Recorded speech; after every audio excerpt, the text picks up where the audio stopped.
ನಮಸ್ಕಾರ. ವೃಷಭರಾಶಿಯ ಸಮಸ್ತ ವೀಕ್ಷಕ ಬಂಧುಗಳಿಗೂ ಆದರದ ಸುಸ್ವಾಗತ. ನಿಮ್ಮ ಬದುಕಿನ ಮುಂಬರುವ 4 ದಿನಗಳ ಕಾಲಾವಧಿ ಅಂದರೆ ಮೇ 17 ರಿಂದ ಮೇ 20 ರವರೆಗೆ ಎಂದಿನಂತೆ ಸಾಧಾರಣವಾಗಿ ಇರುವುದಿಲ್ಲ. ಈ ದಿನಗಳಲ್ಲಿ ನಿಮ್ಮ ಜೀವನದ ರಂಗಸ್ಥಳದಲ್ಲಿ ಘಟಿಸಲಿರುವ ಕೆಲವು ಪ್ರಮುಖ ಸನ್ನಿವೇಶಗಳು ನಿಮ್ಮನ್ನು ಸಂಪೂರ್ಣವಾಗಿ ವಿಸ್ಮಯಗೊಳಿಸಲಿವೆ. ಒಂದೆಡೆ ನಿಮ್ಮ ಜಾತಕದಲ್ಲಿ ಮಹತ್ತರವಾದ ಸಂಪತ್ತಿನ ಯೋಗವು ಸೃಷ್ಟಿಯಾಗುತ್ತಿದ್ದರೆ, ಇನ್ನೊಂದೆಡೆ ಗುಪ್ತಶತ್ರುಗಳಿಂದ ಅನಿರೀಕ್ಷಿತ ತೊಂದರೆಗಳು ಎದುರಾಗುವ ಮುನ್ಸೂಚನೆ ಇದೆ. ಕೆಲವರು ತಮ್ಮ ಉದ್ಯೋಗ ರಂಗದಲ್ಲಿ ಅದ್ಭುತವಾದ ಧನಾತ್ಮಕ ಪಲ್ಲಟಗಳನ್ನು ಕಾಣಲಿದ್ದರೆ, ಮತ್ತು ಕೆಲವರು ತಮ್ಮ ಪ್ರೇಮ ಜೀವನ ಹಾಗೂ ಕುಟುಂಬದ ಸದಸ್ಯರ ಆರೋಗ್ಯದ ವಿಷಯದಲ್ಲಿ ಅತ್ಯಂತ ಪ್ರಮುಖ ಬೆಳವಣಿಗೆಗಳಿಗೆ ಸಾಕ್ಷಿಯಾಗಲಿದ್ದಾರೆ. ನಿಮ್ಮ ರಾಶಿಚಕ್ರಕ್ಕೆ ಈ 4 ದಿನಗಳು ಅತ್ಯಂತ ವಿಶಿಷ್ಟವಾದವುಗಳಾಗಿದ್ದು, ನಭೋಮಂಡಲದಲ್ಲಿ ಗ್ರಹಗಳ ಚಲನೆಯು ನಿಮ್ಮ ಸೌಭಾಗ್ಯದ ಮೇಲೆ ತೀವ್ರ ಪ್ರಭಾವ ಬೀರಲಿದೆ. ಈ ವಿವರಣೆಯನ್ನು ಎಲ್ಲೂ ಅರ್ಧಕ್ಕೆ ನಿಲ್ಲಿಸದೆ ಕೊನೆಯವರೆಗೂ ಪೂರ್ಣವಾಗಿ ಗಮನಿಸಿದರೆ, ಈ ಸಂಕೀರ್ಣ ಸಮಯದಲ್ಲಿ ನೀವು ಯಾರನ್ನು ಅತಿಯಾಗಿ ನಂಬಬೇಕು, ಯಾವ ಕುತಂತ್ರಿಗಳಿಂದ ಸದಾ ದೂರವಿರಬೇಕು, ಮತ್ತು ಈ 4 ದಿನಗಳಲ್ಲಿ ಯಾವ ನಿರ್ದಿಷ್ಟ ದಿನದಂದು ಅದೃಷ್ಟಲಕ್ಷ್ಮಿಯು ನಿಮ್ಮನ್ನು ವರಿಸಲಿದ್ದಾಳೆ ಎಂಬ ಸಂಪೂರ್ಣ ಸತ್ಯಾಂಶಗಳು ನಿಮಗರಿವಾಗಲಿವೆ. ಈ ವಿಚಾರವನ್ನು ಮುಂದುವರಿಸುವುದಕ್ಕಿಂತ ಮುಂಚಿತವಾಗಿ ಒಂದು ಪುಟ್ಟ ಆಶಯ. ಈ ಮಾಹಿತಿಯು ನಿಮ್ಮ ಬದುಕಿಗೆ ಅತ್ಯಂತ ಉಪಯುಕ್ತ ಮತ್ತು ಮಾರ್ಗದರ್ಶಕವಾಗಿದೆ ಎಂದು ನಿಮಗೆ ಅನಿಸಿದರೆ ತಕ್ಷಣವೇ ಇದನ್ನು ಲೈಕ್ ಮಾಡಿ. ನಿಮ್ಮ ಪ್ರೀತಿಪಾತ್ರರಾದ ಕುಟುಂಬದ ಸದಸ್ಯರು ಹಾಗೂ ಆಪ್ತ ಸ್ನೇಹಿತರೊಂದಿಗೂ ಹಂಚಿಕೊಳ್ಳಿ. ನಮ್ಮ ಜ್ಯೋತಿಷ್ಯ ವಿಷಯದ ವಾಹಿನಿಗೆ ಚಾನೆಲ್ಗೆ ತಪ್ಪದೆ ಚಂದಾದಾರರಾಗಿ ಸಬ್ಸ್ಕ್ರೈಬ್ ಮಾಡಿ ಮತ್ತು ಅದರ ಪಕ್ಕದಲ್ಲೇ ಕಾಣಿಸುವ ಗಂಟೆಯ ಗುರುತನ್ನು ಬೆಲ್ ಐಕಾನ್ ಒತ್ತಿರಿ. ಈಗ ನೀವು ಅಚಲವಾದ ವಿಶ್ವಾಸವಿಟ್ಟು ಆರಾಧಿಸುವ ದೇವತಾ ನಾಮವನ್ನು ಪ್ರತಿಕ್ರಿಯೆ ಬಾಕ್ಸ್ನಲ್ಲಿ ಕಾಮೆಂಟ್ನಲ್ಲಿ ದಾಖಲಿಸಿ.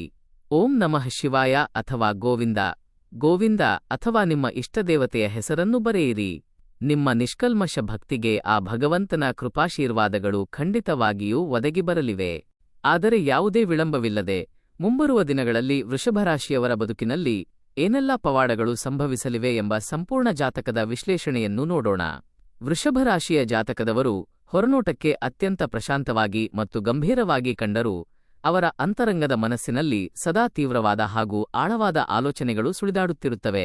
ಅವರು ಯಾರಿಗಾದರೂ ಕಷ್ಟದ ಸಮಯದಲ್ಲಿ ಸಹಾಯ ಹಸ್ತ ಚಾಚಬೇಕು ಎಂದು ಸಂಕಲ್ಪ ತೊಟ್ಟರೆ, ತಮ್ಮಲ್ಲಿ ಏನಿದೆಯೋ ಅದನ್ನೆಲ್ಲ ನಿಸ್ವಾರ್ಥವಾಗಿ ತ್ಯಾಗ ಮಾಡಲು ಸಿದ್ಧರಿರುತ್ತಾರೆ. ಒಮ್ಮೆ ಅವರು ತಮ್ಮ ಅಂತರಂಗದ ವಿಶ್ವಾಸವನ್ನು ಯಾರಿಗಾದರೂ ದಾರೆ ಎರೆದುಕೊಟ್ಟರೆ, ತಮ್ಮ ಇಡೀ ಜೀವಮಾನದುದ್ದಕ್ಕೂ ಅವರನ್ನು ಎಂದಿಗೂ ಮರೆಯುವುದಿಲ್ಲ. ತಮ್ಮ ಕುಟುಂಬದ ಏಳಿಗೆಗಾಗಿ ಎಂತಹ ಕಠಿಣ ಸನ್ನಿವೇಶಗಳನ್ನಾದರೂ ಅವರು ಮುಖಪ್ರಸನ್ನತೆಯಿಂದ ಸಹಿಸಿಕೊಳ್ಳುತ್ತಾರೆ. ಆದಾಗ್ಯೂ ಈ ರಾಶಿಯ ಜನರಲ್ಲಿ ಕಂಡುಬರುವ ಒಂದು ಅತಿ ದೊಡ್ಡ ದೌರ್ಬಲ್ಯ ಎಂದರೆ ಅವರ ಅತಿಯಾದ ಹಠದ ಸ್ವಭಾವ, ಅಂದರೆ ಮೊಂಡುತನ. ತಾವು ಹಿಡಿದ ಹಠವು ತಪ್ಪಾಗಿದೆ ಎಂದು ಒಳಮನಸ್ಸಿಗೆ ಅರಿವಾದರೂ ಅವರು ತಮ್ಮ ಪಟ್ಟನ್ನು ಸುಲಭವಾಗಿ ಬಿಟ್ಟುಕೊಡುವುದಿಲ್ಲ. ಮುಂಬರುವ ಈ 4 ದಿನಗಳ ಅವಧಿಯಲ್ಲಿ ನಿಮ್ಮ ಇದೇ ಮೊಂಡುತನದ ಸ್ವಭಾವವು ನಿಮ್ಮ ಹತ್ತಿರದ ಕೆಲವು ಸಂಬಂಧಿಕರೊಂದಿಗೆ ಸಣ್ಣಪುಟ್ಟ ವೈಚಾರಿಕ ಘರ್ಷಣೆಗಳಿಗೆ ನಾಂದಿ ಹಾಡಬಹುದು. ಆದ್ದರಿಂದ ನೀವು ಮಾತನಾಡುವ ಶೈಲಿಯ ಬಗ್ಗೆ ಜಾಗರೂಕರಾಗಿರಬೇಕು. ವಿಶೇಷವಾಗಿ ಮೇ 17 ಮತ್ತು 19 ದಿನಾಂಕಗಳಂದು ನಿಮ್ಮ ಬಾಯಿಯ ನುಡಿಗಳಿಂದಲೇ ನೀವು ಅನಗತ್ಯ ತೊಂದರೆಗೆ ಸಿಲುಕುವ ಸಾಧ್ಯತೆಯಿದೆ. ನಿಮ್ಮ ಬೆನ್ನಿನ ಹಿಂದೆ ನಿಂತು ನಿಮ್ಮ ಅತ್ಯಂತ ಆಪ್ತರೇ ನಿಮ್ಮ ಬಗ್ಗೆ ಅಪಪ್ರಚಾರ ಮಾಡುತ್ತಿದ್ದಾರೆ ಎಂಬ ಕಟು ಸತ್ಯವೂ ಗೋಚರಕ್ಕೆ ಬಂದು ನಿಮ್ಮ ಮನಸ್ಸಿಗೆ ತೀವ್ರ ನೋವಾಗಬಹುದು. ಆದರೆ ಆ ಕಾರಣಕ್ಕಾಗಿ ನೀವು ಕಿಂಚಿತ್ತೂ ಧೃತಿಗೆಡಬೇಕಾದ ಅಗತ್ಯವಿಲ್ಲ. ಏಕೆಂದರೆ ಈ ಪ್ರಸ್ತುತ ಸಮಯದಲ್ಲಿ ನಿಮ್ಮ ರಾಶ್ಯಾಧಿಪತಿಯಾದ ಶುಕ್ರದೇವನು ನಿಮ್ಮ ರಾಶಿಚಕ್ರಕ್ಕೆ ಕೆಲವು ಅತ್ಯಂತ ಮಂಗಲಕರವಾದ ಶುಭಫಲಗಳನ್ನು ಕರುಣಿಸಲು ಸನ್ನದ್ಧನಾಗಿದ್ದಾನೆ. ಆ ಕಾರಣದಿಂದಾಗಿ ನೀವು ಇಷ್ಟು ದಿನಗಳ ಕಾಲ ಪಟ್ಟ ಕಠಿಣ ಪರಿಶ್ರಮವು ಈಗ ಸತ್ಫಲಗಳನ್ನು ನೀಡಲು ಆರಂಭಿಸಲಿದೆ. ಸುದೀರ್ಘ ದಿನಗಳಿಂದ ನೆನೆಗುದಿಗೆ ಬಿದ್ದಿದ್ದ ನಿಮ್ಮ ಪ್ರಮುಖ ಕಾರ್ಯಗಳು ಮತ್ತೆ ಚುರುಕಾಗಿ ಮುಂದುವರಿಯಲಿವೆ. ಗೃಹದಲ್ಲಿ ಶುಭಮಂಗಲ ಕಾರ್ಯಕ್ರಮಗಳ ಆಯೋಜನೆಯ ಕುರಿತಾಗಿ ಸಕಾರಾತ್ಮಕ ಚರ್ಚೆಗಳು ಜರುಗಲಿವೆ. ವೃಷಭರಾಶಿಯ ಕೆಲವು ಜಾತಕದವರಿಗೆ ನೂತನ ವಾಹನ ಅಥವಾ ಆಸ್ತಿಪಾಸ್ತಿಗಳನ್ನು ಖರೀದಿಸುವಂತಹ ಯೋಗವೂ ಸಹ ಈ ಅವಧಿಯಲ್ಲಿ ನಿಚ್ಚಳವಾಗಿ ಕಾಣಿಸುತ್ತಿದೆ. ನಿಮ್ಮಲ್ಲಿ ಕೆಲವರು ಈ 4 ದಿನಗಳ ಕಾಲಾವಧಿಯಲ್ಲಿ ಬದುಕಿನ ಅತ್ಯಂತ ನಿರ್ಣಾಯಕವಾದ ತೀರ್ಮಾನವೊಂದನ್ನು ಕೈಗೊಳ್ಳಲಿದ್ದೀರಿ. ಆ ಸಮಯದಲ್ಲಿ ನೀವು ತೆಗೆದುಕೊಳ್ಳುವ ನಿರ್ಧಾರವೇ ಭವಿಷ್ಯದಲ್ಲಿ ನಿಮ್ಮ ಇಡೀ ಜೀವನದ ದಿಕ್ಕನ್ನು ಬದಲಾಯಿಸಲಿದೆ. ಆದಾಗ್ಯೂ ಯಾವುದೇ ವಿಷಯದಲ್ಲೂ ಭಾವೋದ್ವೇಗಕ್ಕೆ ಒಳಗಾಗಿ ಆತುರಾತುರವಾಗಿ ಹೆಜ್ಜೆ ಇಡಬೇಡಿ. ಪೂರ್ವಾಪರ ಎಲ್ಲವನ್ನೂ ಸೂಕ್ಷ್ಮವಾಗಿ ಯೋಚಿಸಿ ತದನಂತರವಷ್ಟೇ ಒಂದು ಹೆಜ್ಜೆ ಮುಂದಿಡುವುದು ಬುದ್ಧಿವಂತಿಕೆ.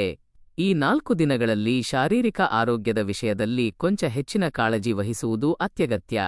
ವಿಶೇಷವಾಗಿ ಅತಿಯಾದ ಮಾನಸಿಕ ಒತ್ತಡ, ರಾತ್ರಿಯ ವೇಳೆಯಲ್ಲಿ ನಿದ್ರಾಹೀನತೆ, ಕಾಲುಗಳ ನೋವು ಹಾಗೂ ತಲೆನೋವಿನಂತಹ ಸಣ್ಣಪುಟ್ಟ ತೊಂದರೆಗಳು ಕಾಣಿಸಿಕೊಳ್ಳಬಹುದು. ಹೊರಗಿನ ಹೋಟೆಲ್ ಆಹಾರ ಪದಾರ್ಥಗಳ ಸೇವನೆಯನ್ನು ಆದಷ್ಟು ಕಡಿಮೆ ಮಾಡುವುದು ದೇಹಕ್ಕೆ ಹಿತಕರ. ವಾಹನಗಳನ್ನು ಚಲಾಯಿಸುವ ಸಂದರ್ಭದಲ್ಲಿ ಹೆಚ್ಚಿನ ಏಕಾಗ್ರತೆ ಮತ್ತು ಎಚ್ಚರಿಕೆ ಅಗತ್ಯ. ರಾತ್ರಿಯ ನಿಶ್ಶಬ್ದ ವೇಳೆಯಲ್ಲಿ ಅನಗತ್ಯವಾಗಿ ಹೊರಗಡೆ ಸಂಚರಿಸಲು ಹೋಗಬೇಡಿ. ಈ ಕಠಿಣ ಸಮಯದಲ್ಲಿ ನಿಮ್ಮ ಸೌಭಾಗ್ಯವನ್ನು ದುಪ್ಪಟ್ಟುಗೊಳಿಸುವ ಏಕೈಕ ಶಕ್ತಿ ಎಂದರೆ ಅದು ದೈವಬಲ ಮಾತ್ರ. ಆದ್ದರಿಂದ ನೀವು ಸೋಮವಾರದ ದಿನದಂದು ತಪ್ಪದೇ ಶಿವನ ಸನ್ನಿಧಿಗೆ ಭೇಟಿ ನೀಡಬೇಕು. ಅಲ್ಲಿ ಸಾಕ್ಷಾತ್ ಶಿವಲಿಂಗಕ್ಕೆ ಹಾಲಿನ ಅಭಿಷೇಕವನ್ನು ನೆರವೇರಿಸುವುದರಿಂದ ಮಾನಸಿಕ ಕ್ಲೇಶಗಳು ನಿವಾರಣೆಯಾಗಲಿವೆ. ಇದಲ್ಲದೆ ಶುಕ್ರವಾರದ ದಿನದಂದು ನಿವಾಸದಲ್ಲಿ ಮಹಾಲಕ್ಷ್ಮೀ ದೇವಿಯ ಸನ್ನಿಧಿಯಲ್ಲಿ ತುಪ್ಪದ ದೀಪವನ್ನು ಹಚ್ಚಿ ಆರಾಧಿಸುವುದರಿಂದ ಧನಕಾಸಿನ ಸಮಸ್ಯೆಗಳು ಹಂತಹಂತವಾಗಿ ಇಳಿಮುಖವಾಗುತ್ತವೆ. ಮಂಗಳವಾರದ ದಿನದಂದು ಆಂಜನೇಯ ಸ್ವಾಮಿಯ ದೇವಸ್ಥಾನಕ್ಕೆ ತೆರಳಿ ಶುದ್ಧ ಬೆಲ್ಲವನ್ನು ನೈವೇದ್ಯವಾಗಿ ಅರ್ಪಿಸುವುದು ಶ್ರೇಯಸ್ಕರ. ನಿಮ್ಮ ಗೃಹದ ವಾತಾವರಣದಲ್ಲಿ ಕೊಂಚ ನಕಾರಾತ್ಮಕ ಶಕ್ತಿಯ ಪ್ರಭಾವವಿರುವಂತೆ ಭಾಸವಾಗುತ್ತಿದೆ. ಆ ಕಾರಣದಿಂದಾಗಿಯೇ ಪ್ರತಿದಿನ ಮುಸ್ಸಂಜೆಯ ವೇಳೆ ಮನೆಯ ಹೊಸ್ತಿಲಿನಲ್ಲಿ ಮಂಗಲ ದೀಪವನ್ನು ಪ್ರಜ್ವಲಿಸಿ ದೇವತಾ ನಾಮಸ್ಮರಣೆ ಮಾಡಿ. ಈ 4 ದಿನಗಳ ನಿರಂತರ ಓಡಾಟದಲ್ಲಿ ನೀವು ಅತ್ಯಂತ ಹಿತಕರವಾದ ಶುಭ ಸುದ್ದಿಯೊಂದನ್ನು ಕೇಳಲಿದ್ದೀರಿ. ಕೆಲವು ವೃಷಭರಾಶಿಯವರಿಗೆ ದೀರ್ಘಕಾಲದಿಂದ ದೂರವಾಗಿದ್ದ ಬಾಲ್ಯದ ಸ್ನೇಹಿತರನ್ನು ಆಕಸ್ಮಿಕವಾಗಿ ಭೇಟಿಯಾಗುವ ಯೋಗವಿದೆ. ನೀವು ಸಫಲತೆಗಾಗಿ ಬಹಳ ದಿನಗಳಿಂದ ಚಾತಕ ಪಕ್ಷಿಯಂತೆ ಕಾಯುತ್ತಿದ್ದ ಅತ್ಯಂತ ಪ್ರಮುಖ ಕೆಲಸವು ಈ ಅವಧಿಯಲ್ಲಿ ಒಂದೇ ಬಾರಿಗೆ ಸುಲಭವಾಗಿ ಪೂರ್ಣಗೊಳ್ಳುವ ಸಾಧ್ಯತೆಯೂ ಇದೆ. ಈ ಸಮಯದಲ್ಲಿ ನಿಮ್ಮ ಸನಿಹಕ್ಕೆ ಬರುವ ಅಸಹಾಯಕರಿಗೆ ಅಥವಾ ಬಡವರಿಗೆ ನೀವು ಮಾಡುವ ಪುಟ್ಟ ಸಹಾಯವೂ ಸಹ ಭವಿಷ್ಯದಲ್ಲಿ ನಿಮಗೆ ಒಂದು ಅಭೇದ್ಯ ರಕ್ಷಣಾ ಕವಚವಾಗಿ ಪರಿಣಮಿಸಲಿದೆ. ಪ್ರಮುಖವಾಗಿ ಗೋಮಾತೆಗೆ ಹಸಿರು ಹುಲ್ಲು ಅಥವಾ ಆಹಾರವನ್ನು ನೀಡುವುದು ಮತ್ತು ನಿರ್ಗತಿಕರಿಗೆ ಅನ್ನದಾನ ಮಾಡುವುದು ನಿಮ್ಮ ಜಾತಕದ ದೋಷಗಳನ್ನು ಕರಗಿಸಿ ಅದೃಷ್ಟವನ್ನು ಹೆಚ್ಚಿಸುತ್ತದೆ. ಈ 4 ದಿನಗಳಲ್ಲಿ ಕಡುಕಪ್ಪು ಬಣ್ಣದ ವಸ್ತ್ರಗಳಿಗಿಂತ ಬಿಳಿ ಅಥವಾ ತಿಳಿ ವರ್ಣದ ಉಡುಪುಗಳನ್ನು ಧರಿಸುವುದು ಅತ್ಯಂತ ಶುಭದಾಯಕ. ನೀವು ಭಗವಂತನ ಮೇಲೆ ಅಚಲವಾದ ವಿಶ್ವಾಸವನ್ನಿಟ್ಟು ಸನ್ಮಾರ್ಗದಲ್ಲಿ ಮುನ್ನಡೆಯುತ್ತಿದ್ದರೆ ನೀವು ಪ್ರಸ್ತುತ ಯೋಜಿಸಿರುವ ಕೆಲವು ಮಹತ್ತರ ಕಾರ್ಯಗಳು ಈ ಅವಧಿಯಲ್ಲಿ ಖಂಡಿತವಾಗಿಯೂ ಪೂರ್ಣಗೊಳ್ಳಲಿವೆ. ಈ ವಿವರಣೆಗಳು ನಿಮಗೆ ಧನಾತ್ಮಕ ಶಕ್ತಿಯನ್ನು ನೀಡಿದ್ದರೆ ತಪ್ಪದೇ ಲೈಕ್ ಮಾಡಿ. ನಿಮ್ಮ ಕುಟುಂಬದ ಹಿತೈಷಿಗಳು ಹಾಗೂ ಸ್ನೇಹಿತರೊಂದಿಗೂ ಹಂಚಿಕೊಳ್ಳಿ. ನಮ್ಮ ಚಾನೆಲ್ ಜ್ಯೋತಿಷ್ಯ ವಿಷಯಕ್ಕೆ ಚಂದಾದಾರರಾಗಿ ಮತ್ತು ಅದರ ಪಕ್ಕದಲ್ಲಿರುವ ಬೆಲ್ ಐಕಾನ್ ಅನ್ನು ಒತ್ತಿರಿ. ನೀವು ಹೆಚ್ಚು ನಂಬುವ ದೇವರ ಹೆಸರನ್ನು ಕಾಮೆಂಟ್ ಮಾಡಿ. ಓಂ ನಮಃ ಶಿವಾಯ ಅಥವಾ ಗೋವಿಂದ ಅಥವಾ ನಿಮ್ಮ ನೆಚ್ಚಿನ ದೇವರ ಹೆಸರು. ನಿಮ್ಮ ನಿಷ್ಠಾವಂತ ಭಕ್ತಿಗೆ ಆ ದೇವರೇ ಖಂಡಿತವಾಗಿಯೂ ಆಶೀರ್ವದಿಸುತ್ತಾನೆ. ಹೆಚ್ಚಿನ ಆಧ್ಯಾತ್ಮಿಕ ವಿಡಿಯೋಗಳಿಗಾಗಿ ಜ್ಯೋತಿಷ್ಯ ವಿಷಯ ಚಾನಲ್ಗೆ ಚಂದಾದಾರರಾಗಿ. ನಿಮ್ಮ ಅಮೂಲ್ಯ ಸಮಯವನ್ನು ಮೀಸಲಿಟ್ಟಿದ್ದಕ್ಕಾಗಿ ಧನ್ಯವಾದಗಳು. ಇನ್ನೊಂದು ಉತ್ತಮ ವಿಡಿಯೋದೊಂದಿಗೆ ಮತ್ತೆ ಭೇಟಿಯಾಗೋಣ. ಅಲ್ಲಿಯವರೆಗೆ ರಜಾದಿನದ ಶುಭಾಶಯಗಳು. ವೃಷಭ ರಾಶಿಯವರು ಮೇ 17ರ ಭಾನುವಾರದಂದು ಮಾನಸಿಕವಾಗಿ ಸ್ವಲ್ಪ ಭಾರವಾಗಿರಬಹುದು. ಹೊರನೋಟಕ್ಕೆ ಎಲ್ಲವೂ ಅತ್ಯಂತ ಸುಗಮವಾಗಿ ಸಾಗುತ್ತಿರುವಂತೆ ಕಂಡರೂ ಅಂತರಂಗದ ಒಳಗೆ ಅನೇಕ ಅಜ್ಞಾತ ಆಲೋಚನೆಗಳು ನಿಮ್ಮನ್ನು ಸತತವಾಗಿ ಕಾಡಬಹುದು. ಪ್ರಮುಖವಾಗಿ ಕುಟುಂಬದ ಆಂತರಿಕ ವಿಚಾರಗಳಿಗೆ ಸಂಬಂಧಿಸಿದ ಯಾವುದೋ ಒಂದು ಗಂಭೀರ ವಿಷಯವು ನಿಮ್ಮ ಮನಸ್ಸಿನಲ್ಲಿ ನಿರಂತರವಾಗಿ ಸುತ್ತುತ್ತಿರಬಹುದು. ಕೆಲವು ವೃಷಭ ರಾಶಿಯವರು ಇಂದು ಹಳೆಯ ಕಹಿ ನೆನಪುಗಳ ಪುಟಗಳನ್ನು ತಿರುವಿ ಹಾಕುತ್ತಾ ಮಾನಸಿಕವಾಗಿ ದುಃಖಿತರಾಗಬಹುದು. ನೀವು ಅಪಾರವಾಗಿ ನಂಬಿದ್ದ ಅತ್ಯಾಪ್ತ ವ್ಯಕ್ತಿಯಿಂದ ನಿರೀಕ್ಷಿತ ಬೆಂಬಲ ಅಥವಾ ಸಾಂತ್ವನದ ನುಡಿಗಳು ಸಿಗದ ಕಾರಣ ನಿಮ್ಮ ಒಳಮನಸ್ಸು ಕೊಂಚ ಚಂಚಲಗೊಳ್ಳಬಹುದು. ಆದಾಗ್ಯೂ ಇಂದು ನಿಮ್ಮ ಉದ್ವೇಗ ಹಾಗೂ ಕೋಪದ ಭಾವನೆಗಳ ಮೇಲೆ ಸಂಪೂರ್ಣ ನಿಯಂತ್ರಣ ಹೊಂದುವುದು ಅತ್ಯಗತ್ಯ. ನೀವು ಆವೇಶದ ಭರದಲ್ಲಿ ಒಮ್ಮೆ ಕಟುವಾಗಿ ಮಾತನಾಡಿದರೆ ಆ ಮಾತು ಎದುರಿಗಿರುವ ವ್ಯಕ್ತಿಯ ಹೃದಯಕ್ಕೆ ತೀವ್ರವಾದ ಆಘಾತವನ್ನು ಉಂಟುಮಾಡಬಹುದು. ಗೃಹದಲ್ಲಿ ದಂಪತಿಗಳ ನಡುವೆ ಸಣ್ಣಪುಟ್ಟ ವೈಚಾರಿಕ ಜಗಳಗಳು ಮೂಡಬಹುದಾದರೂ ಅವುಗಳನ್ನು ಅತಿಯಾಗಿ ಬೆಳೆಸಿ ದೊಡ್ಡ ಸಮಸ್ಯೆಗಳನ್ನಾಗಿ ಪರಿವರ್ತಿಸಿಕೊಳ್ಳಬೇಡಿ. ಧನಕಾಸಿನ ವಿಷಯಕ್ಕೆ ಬಂದರೆ ಇಂದು ಅನಗತ್ಯ ವೆಚ್ಚಗಳ ಪ್ರಮಾಣವು ವಿಪರೀತವಾಗಿ ಹೆಚ್ಚಾಗಲಿದೆ. ಕೈಯಲ್ಲಿದ್ದ ಧನವು ಅನಿರೀಕ್ಷಿತ ಮೂಲಗಳಿಗೆ ನೀರಂತೆ ಖರ್ಚಾಗುವ ಸಾಧ್ಯತೆ ಹೆಚ್ಚಾಗಿರುತ್ತದೆ. ನೀವು ವಿಶೇಷವಾಗಿ ಮನೆಯ ತುರ್ತು ಅಗತ್ಯಗಳಿಗಾಗಿ ಅಥವಾ ಶುಭ ಕಾರ್ಯಗಳಿಗಾಗಿ ಹಣವನ್ನು ವಿನಿಯೋಗಿಸಬೇಕಾಗಿ ಬರಬಹುದು. ಆರೋಗ್ಯದ ದೃಷ್ಟಿಯಿಂದ ತಲೆನೋವು, ವಿಪರೀತ ಮಾನಸಿಕ ಒತ್ತಡ ಹಾಗೂ ಕಾಲುಗಳ ಕಡಿತದಿಂದಾಗಿ ನೀವು ಕೊಂಚ ಬಳಲಬಹುದು. ರಾತ್ರಿಯ ನಿಶ್ಶಬ್ದ ವೇಳೆಯಲ್ಲಿ ಅತಿಯಾಗಿ ಮರುಗದೆ ಮನಸ್ಸನ್ನು ಪ್ರಶಾಂತವಾಗಿಟ್ಟುಕೊಳ್ಳಲು ಯತ್ನಿಸಿ. ನೀವು ಇಂದು ಸಾಯಂಕಾಲದ ಸಮಯದಲ್ಲಿ ಸಾಕ್ಷಾತ್ ಪರಶಿವನ ಸನ್ನಿಧಿಗೆ ತೆರಳಿ ಕೊಂಚ ಸಮಯ ಧ್ಯಾನಸ್ಥರಾಗಿ ಕುಳಿತರೆ ನಿಮ್ಮ ಅಂತರಂಗಕ್ಕೆ ಅಪಾರವಾದ ಶಾಂತಿ ದೊರೆಯಲಿದೆ. ಕೆಲವು ವೃಷಭ ರಾಶಿಯವರಿಗೆ ಇಂದು ಹಳೆಯ ಆಪ್ತ ಗೆಳೆಯರಿಂದ ದೂರವಾಣಿ ಕರೆಗಳು ಬರುವ ಸುವರ್ಣಾವಕಾಶವೂ ಇದೆ. ನೀವು ಹಿಂದೆ ಯಾರಿಗೋ ಮಾಡಿದ ನಿಷ್ಕಲ್ಮಶ ಒಳ್ಳೆಯ ಕಾರ್ಯಗಳು ಈಗ ಕಷ್ಟದ ಸಮಯದಲ್ಲಿ ನಿಮಗೆ ಅದೃಶ್ಯ ರೂಪದಲ್ಲಿ ಸಹಾಯಕ್ಕೆ ನಿಲ್ಲುವ ಶುಭಲಕ್ಷಣಗಳಿವೆ. ಸೋಮವಾರ ಮೇ 18ರ ದಿನವು ವೃಷಭ ರಾಶಿಯವರಿಗೆ ಬಹುತೇಕ ಸಕಾರಾತ್ಮಕ ಹಾಗೂ ಅನುಕೂಲಕರವಾಗಿ ಗೋಚರಿಸುತ್ತಿದೆ. ಕಳೆದ 2-3 ದಿನಗಳಿಂದ ನಿಮ್ಮ ಅಂತರಂಗವನ್ನು ಸತತವಾಗಿ ಕಾಡುತ್ತಿದ್ದ ಅಜ್ಞಾತ ಭಯಗಳು ಈಗ ಹಂತಹಂತವಾಗಿ ಇಳಿಮುಖವಾಗಲಿವೆ. ಪ್ರಮುಖವಾಗಿ ವೃತ್ತಿರಂಗದಲ್ಲಿರುವ ಉದ್ಯೋಗಿಗಳಿಗೆ ಇಂದು ಕಚೇರಿಯಲ್ಲಿ ಅತ್ಯುತ್ತಮ ಮನ್ನಣೆ ಹಾಗೂ ಗೌರವ ಲಭಿಸುವ ಸಾಧ್ಯತೆಯಿದೆ. ನೀವು ನಿಷ್ಠೆಯಿಂದ ಮಾಡಿದ ಕೆಲಸ ಕಾರ್ಯಗಳನ್ನು ನಿಮ್ಮ ಉನ್ನತ ಅಧಿಕಾರಿಗಳು ಸೂಕ್ಷ್ಮವಾಗಿ ಗಮನಿಸುತ್ತಿದ್ದಾರೆ ಎಂದು ಸ್ಪಷ್ಟವಾಗುತ್ತದೆ. ನಿಮ್ಮ ಸಾಮರ್ಥ್ಯವನ್ನು ಮೆಚ್ಚಿ ಸಂಸ್ಥೆಯು ಕೆಲವು ನೂತನ ಜವಾಬ್ದಾರಿಗಳನ್ನು ಅಥವಾ ಪ್ರಮುಖ ಹುದ್ದೆಗಳನ್ನು ನಿಮಗೆ ಹಸ್ತಾಂತರಿಸಬಹುದು. ಆ ಜವಾಬ್ದಾರಿಗಳು ಆರಂಭದಲ್ಲಿ ಕೊಂಚ ಕಠಿಣ ಎಂದು ಭಾಸವಾದರೂ ತದನಂತರ ಅವುಗಳೇ ನಿಮ್ಮ ವೃತ್ತಿ ಬದುಕಿನ ಭವ್ಯ ಬೆಳವಣಿಗೆಗೆ ಪ್ರಮುಖ ಕಾರಣವಾಗಲಿವೆ. ವ್ಯಾಪಾರ ರಂಗದಲ್ಲಿರುವ ಉದ್ಯಮಿಗಳು ಇಂದು ನೂತನ ಗ್ರಾಹಕರ ಸಂಪರ್ಕಗಳನ್ನು ಪಡೆದುಕೊಳ್ಳಲಿದ್ದಾರೆ. ಆ ಉದ್ಯಮ ಸಂಪರ್ಕಗಳ ಮೂಲಕ ಭವಿಷ್ಯದಲ್ಲಿ ಭಾರೀ ಪ್ರಮಾಣದ ಲಾಭಾಂಶಗಳು ಲಭಿಸುವ ಸಾಧ್ಯತೆಯಿದೆ. ಧನಕಾಸಿನ ವಿಚಾರಕ್ಕೆ ಬಂದರೆ ಸುದೀರ್ಘ ದಿನಗಳಿಂದ ಬರಬೇಕಾಗಿದ್ದ ಬಾಕಿ ಹಣವು ಸಲೀಸಾಗಿ ನಿಮ್ಮ ಹಸ್ತವನ್ನು ಸೇರುವ ಸೂಚನೆಗಳಿವೆ. ಕೆಲವು ವೃಷಭರಾಶಿಯವರು ಆಭರಣಗಳು ಅಥವಾ ಗೃಹೋಪಯೋಗಿ ನೂತನ ವಸ್ತುಗಳನ್ನು ಖರೀದಿಸುವ ಬಗ್ಗೆ ಗಂಭೀರವಾಗಿ ಆಲೋಚಿಸಲಿದ್ದಾರೆ. ಇಂದು ಕುಟುಂಬದ ವಾತಾವರಣದಲ್ಲಿ ಅತ್ಯಂತ ಹಿತಕರವಾದ ಮತ್ತು ಸೌಹಾರ್ದಯುತವಾದ ವಾತಾವರಣ ನೆಲೆಸಲಿದೆ. ಮನೆಯಲ್ಲಿರುವ ವಯೋವೃದ್ಧರ ಆರೋಗ್ಯ ಸ್ಥಿತಿಯು ಗಣನೀಯವಾಗಿ ಸುಧಾರಿಸುವ ಸಾಧ್ಯತೆಯಿದೆ. ಗಂಡ ಮತ್ತು ಹೆಂಡತಿಯ ನಡುವಿನ ಆಂತರಿಕ ಪ್ರೀತಿ ವಿಶ್ವಾಸಗಳು ಮತ್ತಷ್ಟು ಬಲಗೊಳ್ಳಲಿವೆ. ಮಕ್ಕಳ ಪ್ರಗತಿಯು ಪೋಷಕರಿಗೆ ಅಪಾರ ಸಂತೋಷವನ್ನು ತರಲಿದೆ. ಆದಾಗ್ಯೂ ಸಮಾಜದಲ್ಲಿ ಕೆಲವರು ನಿಮ್ಮ ಈ ಸುಖಕರ ಜೀವನವನ್ನು ಕಂಡು ಆಂತರಿಕವಾಗಿ ಮತ್ಸರಪಡುವ ಪರಿಸ್ಥಿತಿಯೂ ಇದೆ.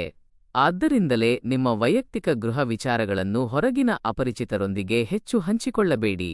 ನೀವು ಇಂದು ಭಗವಂತನನ್ನು ಶ್ರದ್ಧೆಯಿಂದ ಪ್ರಾರ್ಥಿಸಿದರೆ ನೀವು ಬಹುದಿನಗಳಿಂದ ಆಶಿಸುತ್ತಿದ್ದ ಒಂದು ಮಹತ್ತರ ಕಾರ್ಯವು ಶೀಘ್ರವಾಗಿ ಪೂರ್ಣಗೊಳ್ಳುವ ಲಕ್ಷಣಗಳಿವೆ. ಮುಂಜಾನೆಯ ಜಾವದಲ್ಲಿ ಶಿವಲಿಂಗಕ್ಕೆ ಶುದ್ಧ ಹಾಲಿನ ಅರ್ಘ್ಯವನ್ನು ಅರ್ಪಿಸುವುದು ಅತ್ಯಂತ ಮಂಗಲಕರ. ಅಲ್ಲದೆ ಇಂದು ಶ್ವೇತವರ್ಣದ ಬಿಳಿ ವಸ್ತ್ರಗಳನ್ನು ಧರಿಸುವುದರಿಂದ ದಿನದ ಯಶಸ್ಸಿನ ಪ್ರಮಾಣ ಮತ್ತಷ್ಟು ವೃದ್ಧಿಯಾಗುತ್ತದೆ.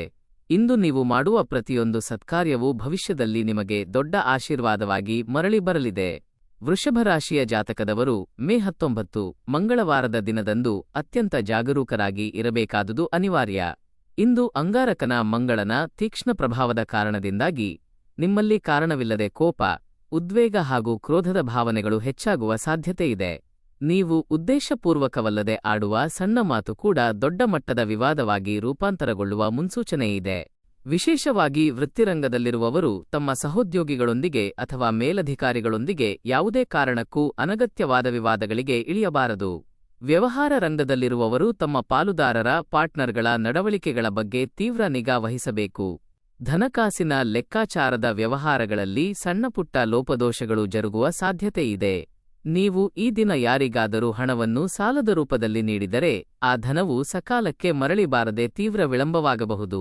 ಕುಟುಂಬದ ಯಾರೋ ಒಬ್ಬ ಸದಸ್ಯನ ಬೇಜವಾಬ್ದಾರಿತನದ ವರ್ತನೆಯಿಂದಾಗಿ ನೀವು ಮಾನಸಿಕವಾಗಿ ತೀವ್ರ ಕಿರಿಕಿರಿ ಅನುಭವಿಸಬಹುದು. ಇಂದು ಹೊರಗಿನವರು ಹೇಳುವ ಚಾಡಿ ಮಾತುಗಳನ್ನು ಕುರುಡಾಗಿ ನಂಬಿ ಮನೆಯ ವಾತಾವರಣವನ್ನು ಕೆಡಿಸಿಕೊಳ್ಳಬೇಡಿ. ನಿಮ್ಮ ಶಾರೀರಿಕ ಆರೋಗ್ಯದ ಬಗ್ಗೆಯೂ ನೀವು ಸದಾ ಜಾಗ್ರತೆ ವಹಿಸಬೇಕು. ವಾಹನಗಳನ್ನು ಚಲಾಯಿಸುವಾಗ ಯಾವುದೇ ಆತುರ ಅಥವಾ ಬೇಜವಾಬ್ದಾರಿತನ ಪ್ರದರ್ಶಿಸಬೇಡಿ. ಸಣ್ಣಪುಟ್ಟ ರಸ್ತೆ ಗಾಯಗಳು ಸಂಭವಿಸುವ ಸೂಚನೆಗಳಿವೆ.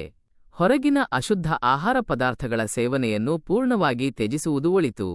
ಇಂದು ಕೆಲವು ವೃಷಭರಾಶಿಯವರು ಮನಸ್ಸಿಗೆ ಕೊಂಚ ಆತಂಕವನ್ನು ಉಂಟುಮಾಡುವಂತಹ ವಾರ್ತೆಗಳನ್ನು ಕೇಳಬೇಕಾಗಿ ಬರಬಹುದು.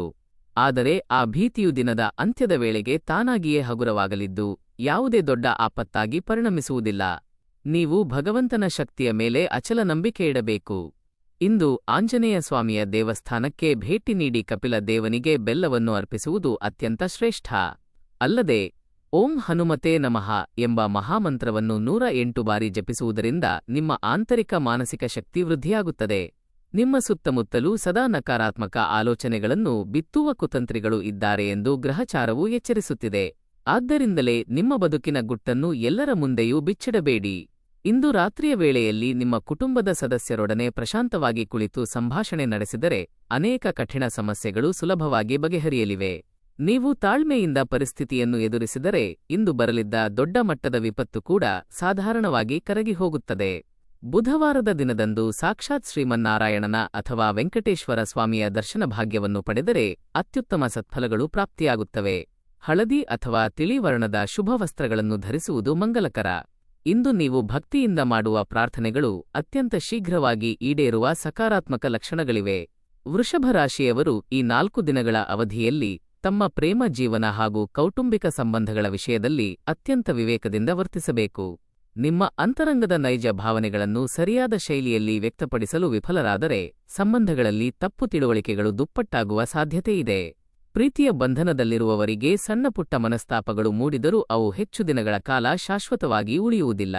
ಪ್ರಮುಖವಾಗಿ ಮೇ 19ರಂದು ನೀವು ಸಿಟ್ಟಿನ ಆವೇಶದಲ್ಲಿ ಕಟುವಾಗಿ ಮಾತನಾಡಿದರೆ ಅದು ನಿಮ್ಮ ಸಂಗಾತಿಯ ಹೃದಯಕ್ಕೆ ತೀವ್ರವಾಗಿ ನೋವುಂಟು ಮಾಡಬಹುದು. ಆದ್ದರಿಂದ ನಿಮ್ಮ ಸಂವಹನದಲ್ಲಿ ಗರಿಷ್ಠ ಮೃದುತ್ವವನ್ನು ಕಾಯ್ದುಕೊಳ್ಳಿ. ಅವಿವಾಹಿತ ವೃಷಭ ರಾಶಿಯ ಯುವಕ ಯುವತಿಯರಿಗೆ ಈ ಅವಧಿಯಲ್ಲಿ ನೂತನ ಪ್ರೇಮ ಸಂಬಂಧಗಳು ಏರ್ಪಡುವ ಲಕ್ಷಣಗಳಿವೆ. ವಿವಾಹದ ಕುರಿತಾದ ಗಂಭೀರ ಮಾತುಕತೆಗಳು ಗೃಹದಲ್ಲಿ ಮರುಚಾಲನೆ ಪಡೆಯಲಿವೆ. ಕೆಲವರ ಬಹುದಿನಗಳ ಕಲ್ಯಾಣ ಪ್ರಯತ್ನಗಳು ಈಗ ಸಫಲತೆಯತ್ತ ಸಾಗಲಿವೆ. ಆದಾಗ್ಯೂ ಯಾವುದೇ ವಿಷಯದಲ್ಲೂ ಆತುರದ ತೀರ್ಮಾನಗಳನ್ನು ತೆಗೆದುಕೊಳ್ಳಬೇಡಿ. ಎದುರಿಗಿರುವ ವ್ಯಕ್ತಿಯ ಹಿನ್ನೆಲೆ ಹಾಗೂ ಸ್ವಭಾವವನ್ನು ಪೂರ್ಣವಾಗಿ ಅರಿತುಕೊಂಡ ನಂತರವಷ್ಟೇ ಮುಂದಿನ ಹೆಜ್ಜೆಯನ್ನಿಡಿ. ಹಿಂದೆ ದಂಪತಿಗಳ ನಡುವೆ ನಡೆದು ಮುಗಿದು ಹೋಗಿದ್ದ ಕೆಲವು ಕಹಿ ಘಟನೆಗಳು ಮತ್ತೆ ಚರ್ಚೆಗೆ ಬರುವ ಸಾಧ್ಯತೆಯಿದೆ. ಹಳೆಯ ವಿಷಯಗಳನ್ನು ಮತ್ತೊಮ್ಮೆ ಕೆದಕಿ ಅನಗತ್ಯವಾಗಿ ಜಗಳವಾಡಲು ಹೋಗಬೇಡಿ. ಕುಟುಂಬದಲ್ಲಿ ಯಾರೋ ಒಬ್ಬರ ಆರೋಗ್ಯದ ಏರುಪೇರಿನ ಬಗ್ಗೆ ಕೊಂಚ ಆತಂಕ ಮೂಡಬಹುದಾದರೂ ದಿನದ ಅಂತ್ಯಕ್ಕೆ ಪರಿಸ್ಥಿತಿ ಪೂರ್ಣವಾಗಿ ಸುಧಾರಿಸಲಿದೆ. ನಿಮ್ಮ ಜೀವನ ಸಂಗಾತಿಯು ಕಷ್ಟದ ಸಮಯದಲ್ಲಿ ನಿಮಗೆ ಸಂಪೂರ್ಣ ಬೆಂಬಲವಾಗಿ ನಿಲ್ಲಲಿದ್ದಾರೆ.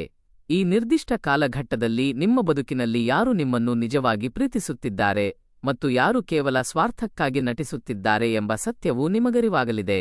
ಕೆಲವು ವೃಷಭರಾಶಿಯವರು ಹಳೆಯ ವಿಫಲ ಪ್ರೇಮದ ನೆನಪುಗಳಿಂದಾಗಿ ಮಾನಸಿಕವಾಗಿ ಕೊಂಚ ನೊಂದುಕೊಳ್ಳುವ ಸಾಧ್ಯತೆಯಿದೆ.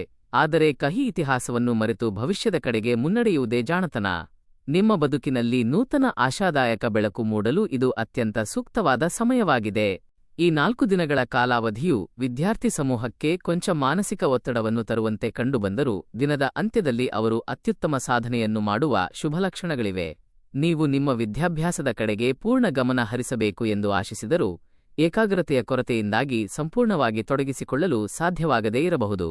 ನಕಾರಾತ್ಮಕ ಸ್ನೇಹಿತರ ಸಹವಾಸದಿಂದಾಗಿ ಹಾಗೂ ಮೊಬೈಲ್ ಫೋನ್ಗಳ ಅತಿಯಾದ ಬಳಕೆಯಿಂದಾಗಿ ನಿಮ್ಮ ಅಮೂಲ್ಯವಾದ ಸಮಯವು ವ್ಯರ್ಥವಾಗುವ ಸಾಧ್ಯತೆ ಹೆಚ್ಚಿರುತ್ತದೆ. ಆದ್ದರಿಂದ ಈ ಪ್ರಸ್ತುತ ಸಮಯದಲ್ಲಿ ನಿಮ್ಮ ಸಮಯವನ್ನು ಅತ್ಯಂತ ಯೋಜನಾಬದ್ಧವಾಗಿ ವಿನಿಯೋಗಿಸಿ. ಮೇ 18 ಮತ್ತು 20ರ ದಿನಾಂಕಗಳು ಸ್ಪರ್ಧಾತ್ಮಕ ಪರೀಕ್ಷೆಗಳಿಗೆ ತಯಾರಿ ನಡೆಸುತ್ತಿರುವ ವೃಷಭರಾಶಿಯ ವಿದ್ಯಾರ್ಥಿಗಳಿಗೆ ಅತ್ಯಂತ ಅನುಕೂಲಕರ ಹಾಗೂ ಪ್ರಗತಿದಾಯಕವಾಗಿವೆ. ನೀವು ಹಿಂದೆ ಶ್ರದ್ಧೆಯಿಂದ ಓದಿದ್ದ ವಿಷಯಗಳು ಪರೀಕ್ಷಾ ಸಮಯದಲ್ಲಿ ಸಕಾಲಕ್ಕೆ ನೆನಪಿಗೆ ಬರುವ ಹೆಚ್ಚಿನ ಅವಕಾಶಗಳಿವೆ. ವಿದೇಶಿ ವಿಶ್ವವಿದ್ಯಾಲಯಗಳಲ್ಲಿ ಉನ್ನತ ವ್ಯಾಸಂಗಕ್ಕಾಗಿ ಶ್ರಮಿಸುತ್ತಿರುವವರಿಗೆ ಈ ಅವಧಿಯಲ್ಲಿ ಅತ್ಯಂತ ಆಶಾದಾಯಕ ವಾರ್ತೆಗಳು ಲಭಿಸಲಿವೆ. ವೀಸಾ ಪ್ರಕ್ರಿಯೆಗಳು, ನೂತನ ಪಾರ್ಟ್ ಟೈಮ್ ಉದ್ಯೋಗ ಅಥವಾ ಶಿಕ್ಷಣಕ್ಕೆ ಸಂಬಂಧಿಸಿದ ಅಧಿಕೃತ ಮಾಹಿತಿಗಳು ಕೈಸೇರಲಿವೆ. ಕೆಲವು ವೃಷಭರಾಶಿಯ ಯುವಕರು ತಮ್ಮ ವೃತ್ತಿ ಬದುಕಿನ ಉನ್ನತಿಗಾಗಿ ನೂತನ ತಾಂತ್ರಿಕ ಕೋರ್ಸ್ಗಳನ್ನು ಕಲಿಯಲು ದೃಢ ನಿರ್ಧಾರ ಮಾಡಲಿದ್ದಾರೆ. ಆ ನಿರ್ಧಾರವೇ ಭವಿಷ್ಯದಲ್ಲಿ ಅವರನ್ನು ಆರ್ಥಿಕವಾಗಿ ಅತ್ಯುನ್ನತ ಮಟ್ಟಕ್ಕೆ ಕೊಂಡೊಯ್ಯಲಿದೆ. ಸುದೀರ್ಘ ದಿನಗಳಿಂದ ಯೋಗ್ಯವಾದ ಉದ್ಯೋಗಕ್ಕಾಗಿ ಚಾತಕ ಪಕ್ಷಿಯಂತೆ ಕಾಯುತ್ತಿದ್ದ ನಿರುದ್ಯೋಗಿಗಳಿಗೆ ಪ್ರತಿಷ್ಠಿತ ಕಂಪನಿಗಳಿಂದ ಸಂದರ್ಶನದ ಕರೆಗಳು, ಇಂಟರ್ವ್ಯೂ ಕಾಲ್ಸ್ ಬರಲಿವೆ. ಆದಾಗ್ಯೂ ನಿಮ್ಮಲ್ಲಿರುವ ಅಜ್ಞಾತ ಭಯ ಹಾಗೂ ಕೀಳರಿಮೆಯನ್ನು ಬದಿಗಿಟ್ಟು ಪೂರ್ಣ ಆತ್ಮವಿಶ್ವಾಸದಿಂದ ಮುನ್ನಡೆಯಿರಿ. ನಿಮ್ಮಲ್ಲಿರುವ ಅಪ್ರತಿಮ ಪ್ರತಿಭೆಯನ್ನು ಯಾವುದೇ ಕಾರಣಕ್ಕೂ ಕೀಳಾಗಿ ಅಂದಾಜು ಮಾಡಬೇಡಿ. ಈ ಸಮಯದಲ್ಲಿ ನೀವು ಪಡುವ ಕಠಿಣ ಶ್ರಮವು ಕೊಂಚ ತಡವಾದರೂ ಭವಿಷ್ಯದಲ್ಲಿ ಅತ್ಯಂತ ಶ್ರೇಷ್ಠ ಫಲಿತಾಂಶಗಳನ್ನು ನೀಡಲಿದೆ. ನಿಮಗೆ ಕೌಟುಂಬಿಕ ವಲಯದಿಂದಲೂ ಸಹ ಸೂಕ್ತ ಧನ ಸಹಾಯ ಲಭಿಸಲಿದೆ. ನಿಮ್ಮ ಭವಿಷ್ಯದ ಸುರಕ್ಷತೆಯ ಕುರಿತಾಗಿ ಅತಿಯಾಗಿ ಹೆದರದೆ ಭಗವಂತನ ಪಾದಾರವಿಂದಗಳಲ್ಲಿ ನಂಬಿಕೆಯಿಟ್ಟು ಮುನ್ನಡೆದರೆ ಯಶಸ್ಸಿನ ಭವ್ಯ ಮಾರ್ಗಗಳು ತಾವಾಗಿಯೇ ತೆರೆದುಕೊಳ್ಳಲಿವೆ. ವೃಷಭರಾಶಿಯ ಜಾತಕದವರು ಈ 4 ದಿನಗಳ ಅವಧಿಯಲ್ಲಿ ಕೆಲವು ಪ್ರಮುಖ ಮತ್ತು ಶಕ್ತಿಶಾಲಿ ದೈವಿಕ ಪರಿಹಾರಗಳನ್ನು ಶ್ರದ್ಧೆಯಿಂದ ಪಾಲಿಸಿದರೆ ಅವರನ್ನು ಕಾಡುತ್ತಿರುವ ಸಕಲ ದೋಷಗಳು ಹಾಗೂ ಸಮಸ್ಯೆಗಳು ಕ್ರಮೇಣ ಶಮನಗೊಳ್ಳಲಿವೆ. ಪ್ರಮುಖವಾಗಿ ಅವರು ಮುಂಜಾನೆ ನಿದ್ರೆಯಿಂದ ಎದ್ದ ತಕ್ಷಣವೇ ಭಕ್ತಿಯಿಂದ ದೇವನಾಮವನ್ನು ಜಪಿಸುವ ಸತ್ಸಂಪ್ರದಾಯವನ್ನು ರೂಢಿಸಿಕೊಳ್ಳಬೇಕು. ಗೃಹದ ವಾತಾವರಣದಲ್ಲಿ ನಕಾರಾತ್ಮಕ ಆಲೋಚನೆಗಳು ದಟ್ಟವಾಗಿವೆ ಎಂದು ಗ್ರಹಚಾರವು ತಿಳಿಸುತ್ತಿದೆ. ಆದ್ದರಿಂದಲೇ ಅವರು ಪ್ರತಿದಿನ ಮುಸ್ಸಂಜೆಯ ವೇಳೆ ದೇವರ ಕೋಣೆಯಲ್ಲಿ ಶುದ್ಧ ನಂದಾದೀಪವನ್ನು ಹಚ್ಚಿ ಕೊಂಚ ಸಮಯ ಪ್ರಶಾಂತವಾಗಿ ಕುಳಿತು ಪ್ರಾರ್ಥಿಸಬೇಕು. ಸೋಮವಾರದ ಶುಭ ದಿನದಂದು ಶಿವನ ಆಲಯಕ್ಕೆ ತೆರಳಿ ಮಹಾದೇವನಿಗೆ ಹಾಲಿನ ಅಭಿಷೇಕವನ್ನು ಮಾಡಿಸುವುದು ಅತ್ಯಂತ ಪುಣ್ಯದಾಯಕ. ನೀವು ಮಂಗಳವಾರದ ದಿನದಂದು ಮಾರುತಿಯ ಸನ್ನಿಧಿಗೆ ಭೇಟಿ ನೀಡಿ ಆಂಜನೇಯನಿಗೆ ಶುದ್ಧ ಬೆಲ್ಲವನ್ನು ನೈವೇದ್ಯವಾಗಿ ಅರ್ಪಿಸಿದರೆ ಶತ್ರುಗಳಿಂದ ಉಂಟಾಗುತ್ತಿರುವ ಸಕಲ ಸಂಕಷ್ಟಗಳು ನುಚ್ಚುನೂರಾಗುತ್ತವೆ. ಶುಕ್ರವಾರದ ಮಂಗಲ ದಿನದಂದು ಜಗನ್ಮಾತೆ ಮಹಾಲಕ್ಷ್ಮೀ ದೇವಿಗೆ ಕುಂಕುಮಾರ್ಚನೆಯನ್ನು ನೆರವೇರಿಸಿದರೆ ನಿಮ್ಮನ್ನು ಸತತವಾಗಿ ಕಾಡುತ್ತಿರುವ ಸಾಲದ ಬಾಧೆ ಹಾಗೂ ಹಣಕಾಸಿನ ತೊಂದರೆಗಳು ಹಂತಹಂತವಾಗಿ ನಿವಾರಣೆಯಾಗಲಿವೆ. ಈ ಸಮಯದಲ್ಲಿ ಕಡುಕಪ್ಪು ಬಣ್ಣದ ವಸ್ತುಗಳ ಬಳಕೆಯನ್ನು ಆದಷ್ಟು ಕಡಿಮೆ ಮಾಡುವುದು ಶ್ರೇಯಸ್ಕರ. ನಿಮ್ಮ ನಿವಾಸದಲ್ಲಿರುವ ಹಿರಿಯರ ಹಾಗೂ ಪೋಷಕರ ಪಾದಗಳಿಗೆ ನಮಸ್ಕರಿಸಿ ಅವರ ದಿವ್ಯ ಆಶೀರ್ವಾದವನ್ನು ಪಡೆದುಕೊಳ್ಳುವುದು ಅತ್ಯಂತ ಮುಖ್ಯ. ಕೆಲವು ವೃಷಭ ರಾಶಿಯವರು ಈ 4 ದಿನಗಳ ಕಾಲಾವಧಿಯಲ್ಲಿ ಬದುಕಿನ ಅತ್ಯಂತ ಪ್ರಮುಖ ನಿರ್ಧಾರವೊಂದನ್ನು ತೆಗೆದುಕೊಳ್ಳುವ ಸಾಧ್ಯತೆಯಿದೆ. ಆ ನಿರ್ಣಾಯಕ ತೀರ್ಮಾನವನ್ನು ಕೈಗೊಳ್ಳುವ ಮುನ್ನ ನಿಮ್ಮ ಕೌಟುಂಬಿಕ ಹಿರಿಯರ ಹಾಗೂ ಮಾರ್ಗದರ್ಶಕರ ಸೂಕ್ತ ಸಲಹೆಗಳನ್ನು ಪಡೆದುಕೊಳ್ಳುವುದು ಜಾಣತನ. ನೀವು ಜಗತ್ತಿನಲ್ಲಿ ಯಾರ ಹಿತವಚನಗಳನ್ನು ಆಲಿಸಿದರೂ ಬಾಧಕವಿಲ್ಲ, ಆದರೆ ಅಂತಿಮವಾಗಿ ನಿಮ್ಮ ಅಂತರಂಗದ ಆತ್ಮಸಾಕ್ಷಿ ಏನು ಹೇಳುತ್ತದೆಯೋ ಅದನ್ನು ಮಾತ್ರ ಪಾಲಿಸಿ.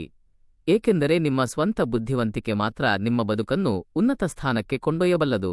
ಈ ಸಮಯದಲ್ಲಿ ಪ್ರತಿಯೊಂದು ಕಾರ್ಯದಲ್ಲೂ ಕೊಂಚ ವಿಳಂಬ ಅಥವಾ ಅಡೆತಡೆಗಳು ಎದುರಾದರೂ ಅಂತಿಮ ವಿಜಯವು ಖಂಡಿತವಾಗಿಯೂ ನಿಮ್ಮನ್ನೇ ಹುಡುಕಿಕೊಂಡು ಬರಲಿದೆ. ಆ ಸೃಷ್ಟಿಕರ್ತನು ನಿಮ್ಮ ಇಂದಿನ ಕಷ್ಟಗಳನ್ನು ಹಾಗೂ ಪ್ರಾಮಾಣಿಕತೆಯನ್ನು ಸೂಕ್ಷ್ಮವಾಗಿ ಗಮನಿಸುತ್ತಿದ್ದಾನೆ. ನೀವು ಇಷ್ಟು ದಿನಗಳ ಕಾಲ ಅನುಭವಿಸಿದ ಕಣ್ಣೀರು ಮತ್ತು ನೋವುಗಳು ಎಂದಿಗೂ ವ್ಯರ್ಥವಾಗುವುದಿಲ್ಲ. ನಿಮ್ಮಲ್ಲಿರುವ ತಾಳ್ಮೆ, ದೈವಭಕ್ತಿ ಮತ್ತು ನಿರ್ಮಲವಾದ ಒಳ್ಳೆಯ ಮನಸ್ಸೇ ಈ ಕಠಿಣ ಸಮಯದಲ್ಲಿ ನಿಮಗೆ ಶ್ರೀರಕ್ಷೆಯಾಗಿ ನಿಲ್ಲಲಿದೆ. ಮುಂಬರುವ ದಿನಗಳಲ್ಲಿ ನಿಮ್ಮ ದೈನಂದಿನ ಜೀವನದಲ್ಲಿ ಅತ್ಯಂತ ಅದ್ಭುತವಾದ ಧನಾತ್ಮಕ ಬದಲಾವಣೆಗಳು ಪ್ರಾರಂಭವಾಗಲಿವೆ ಎಂಬ ಪ್ರಬಲ ಮುನ್ಸೂಚನೆಗಳು ಜಾತಕದಲ್ಲಿ ಗೋಚರಿಸುತ್ತಿವೆ.